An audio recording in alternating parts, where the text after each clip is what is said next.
গত কয়দিন ধরে ফেসবুকে ঢুকতে পারতেছি না, সবখানে একই কথা, গুপ্ত গুপ্ত গুপ্ত।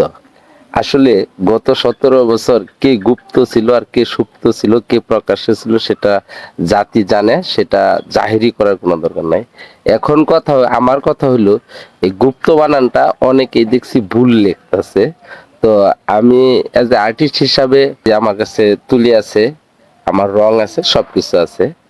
আচ্ছা, আমি একজন আর্টিস্ট হিসাবে গুপ্ত বানানটা কিভাবে লিখতে হয় এবং এটা সঠিক বানানটা আমি লিখতে চাইতেছি, সকলকে দেখাইতে চাইতেছি। এখন আমার ভয় হচ্ছে, এখন আমি এটা কোথায় লিখে দেখাবো? যদি দেওয়ালে লিখি তাহলে একদল আমাকে একটা ট্যাগ দিবে, আবার যদি এটা খাম্বাতে লিখি তাহলে আরেক দল আমাকে ট্যাগ দিবে। তো দর্শক ভাইয়েরা, আপনারাই বলুন, আমি আসলে আপনাদেরকে কিভাবে শিখাইতে পারি গুপ্ত কিভাবে লিখতে হয়। ধন্যবাদ সকলকে।